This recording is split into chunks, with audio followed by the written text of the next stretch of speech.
Welcome to Soup Crafts. I am Soup, and today we are going to open number 7 of our 12 Days of Christmas.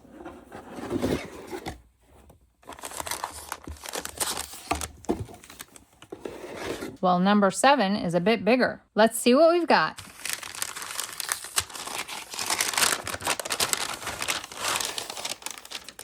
Oh, this is a large background stamp, and it is called Chalet background. Chalet? I don't think it's chalet. All right, well, this kind of reminds me of a Christmas sweater pattern. I'm going to think on this for a little while, and when I come back, we'll make a project. Okay, I've come up with a project for our Day 7 Chalet background stamp. This is washi tape on there. In addition to this stamp, we will be using the A Paper Hug set, and we'll be using the Sending Warm and Loving Wishes, along with the coordinating die for that, as well as the tiny tags. We'll also be using this stamp set from May Made It called Sick Day, and we'll be using Feel Better and I Hope You Are on the Mend. And I used this die set that I got in my Trinity Stamps grab bag. Also the layering stencil set called Layered Teacup. I don't know that the die set is still available, but I believe that the stencil set is available on their website. And we'll also be using paper from this paper pack called Holiday Pines from Michaels. We won't be using these today, but I did make a number of cardstock backgrounds, as well as a slew of watercolor cardstock backgrounds. It was just a lot of fun, and I could hardly stop myself. I don't have an example to show you, but we're going to be making a landscape easel card. I am going to score the front of my card at 1.5 inches. I want this bottom part to look like it's a counter or a table. I'm going to try to make it look like a wood grain or just wood. When I do that, I like to start out with a nice straight line, just in case. So I'm going to first go along here with my brown marker, and I've just got a scrap piece of paper here. Now I'm going to take brushed corduroy, and I'm just going to run it along this bottom edge. On the 7th day of Christmas, my true love gave to me 7 Swans A-Swimming. Okay, and I think that looks pretty good. Okay, it's this great big teacup that we're going to be using on our easel card. I stamped the teacup in the same way that I did the backgrounds. So here's the Chalet background stamp. I have it on my all-in-one tool stamp positioner. It's the only thing that I have really that it'll fit on. I just secured it on there with some removable double-sided tape. I want to try some lumberjack plaid. In the symbolic tradition of the song, these 7 swans represent the 7 gifts of the Holy Spirit: wisdom, understanding, counsel, fortitude, knowledge, piety, and fear of the Lord. Okay, this is just some Recollections 110-pound white cardstock, and I cut it to 6 1/4 by 6 1/4 so that I had a little bit of wiggle room. So then I'm just going to lay this on there. And I'm going to rub it around with my hands. My fingers seem to work best. I tried a brayer and it kind of left some lines, sort of. The swan, known for its grace and beauty, was seen as a fitting vessel to represent these spiritual virtues. I've been sitting here making several of these background stamps, and I did not know that it was going to be so much fun. Okay, let's see how we did. That's what we've got.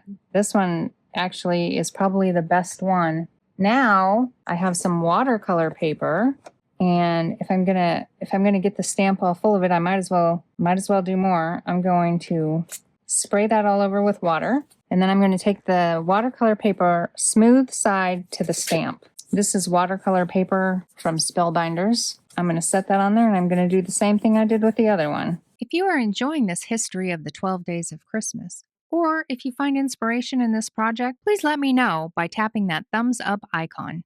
Okay, let's see how we did.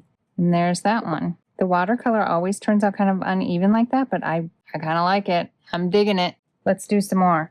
I'm going to throw in some green, but I think I want to clean it first because of how red and green sometimes make brown. I mean, red and green do make brown, but I'd like to get a bit of both on there and see how that would look. So I think that I'll go red on the diagonal. The actual 7th day of Christmas falls on December 31st, or New Year's Eve. And then I'm going to add the green. While we think of this as a time for resolutions and countdowns, in the medieval calendar, it was the midpoint of the 12 days. Okay, now I have this kind of, it's a much smoother cardstock. It is the hammer mill that has the chameleon on it. I know people like to use it for alcohol ink. I just want to try it, see what it looks like. It was a day of transition where the festivities often shifted from purely religious commemorations to more boisterous social celebrations as the new year approached. Okay, let's see how this looks. Oh, that looks kind of cool. I wish that was on there a little better. I don't necessarily hate where it overlaps, so let's go ahead and do a watercolor of this. I'm going to get it a little more wet than I have this time. I almost want to get it just a little bit runny, just to see what happens. If you're interested in seeing more videos from me, please consider subscribing so that you can always find me in your subscription list. All right. Oh, I like it. I like it. I like it when it's more watery. I have stamped the little feel better. This is the tea bag that came with the set, but I'm going to use this as my tea bag. I'm going to just glue it right onto this tea bag so that I have the string. If you thought the Lord of Misrule was a bit wild, Day 7 was often the peak of the Feast of Fools. It hides perfectly behind this tag. Now that will pop it up just a little bit as well. This was a topsy-turvy day where the world was turned upside down. And I'm just going to tap a little bit of it off so it doesn't go everywhere. And then I want this coming out, I think kind of like this. Yeah, I think about like that. Now, whenever I make an easel card, I like for the back to be black. So I cut this teacup out in black as well. And I'll just glue that on. High-ranking officials would swap places with servants, and altar boys would be elected as mock boy bishops. They would wear their clothes inside out, lead donkeys into the church, and even bray like donkeys instead of saying amen. It was a day designed to celebrate humility by making the powerful act like fools. It doesn't hurt my feelings too much if a little bit of the black shows behind. I feel like it just looks like a shadow or an outline or something. So, because I won't get it lined up perfectly. Okay, now I've cut a piece of paper to go on the top here, and I've cut it too short. So I'm just going to center that there, and that'll be all right. I intended for it to go the whole way, but I don't hate it with the white borders. I wanted it to just look like it was kind of sitting in front of the window anyway, so I think the white borders only help with that illusion. Okay, I feel like that looks good or good enough. Either way. Okay, now I'm going to fold my front over. I didn't get it exact. It'll be okay. Will it be okay? You know what? I have the brown marker. Hot spice ale, called lamb's wool, was the go-to drink. It was hot ale with spices, sugar, and roast apples that would burst and look like wool on top of the drink. Okay, fixed. Now I'm going to go ahead and glue the inside panel on. Historically, a gift of a swan was a massive statement of status. Okay, and now it's time to glue on our teacup. Okay, I think I do want it almost right to the bottom. I'm going to leave just a little bit of space there. I can put glue up to the handle, the bottom of the handle. Since the 12th century in England, the monarch has held ownership of all unmarked mute swans in open water. This is a die cut piece that goes on the bottom here. And I just took pine needles, which is what I used for the stamp. And I took pine needles, and just like I did here, I took it direct to the paper, both on this little piece that goes on the bottom and on the handle. Okay, now we got to be able to prop this up. Now I have cut out several layers of this, but I don't want it to be too bulky. So I'm going to start with one and see how it works out. I mean, not one, but two. One layer behind, and then I'll add layers until I think that it will work to hold this up. Giving a swan as a gift wasn't just about providing a bird.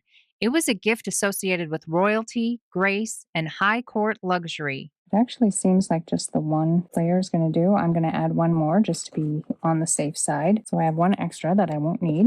To have 7 swans a-swimming on your property would have been the ultimate medieval boast. I'm actually not feeling very well, so this might be a card for myself. Okay, and I think I'll put it right there. It's not centered on the cup, but it's centered on the paper, and I don't hate it. I love the idea of a feast of fools. All that silliness sounds like the pinnacle of fun. Tell me in the comments, are you ready to put your clothes on inside out? If you enjoyed these Day 7 facts or the Chalet Teacup project, please let me know by tapping that thumbs up icon. And if you think you might want to see the rest of the series, consider subscribing so you can always find me in your subscription list. All right, so that's our card for today. Feel better. And then when you open it up, it says, I hope you are on the mend, sending warm and loving wishes. And then it stands up like this. I really like it. I think it turned out good. I think this makes a very nice mug, but I think it will make some really nice backgrounds too. I really like this stamp. I wouldn't be cutting this one to put it in my Misty. Well, probably not. I mean, I don't have to. I already cut the other one. Thanks for watching. Bye.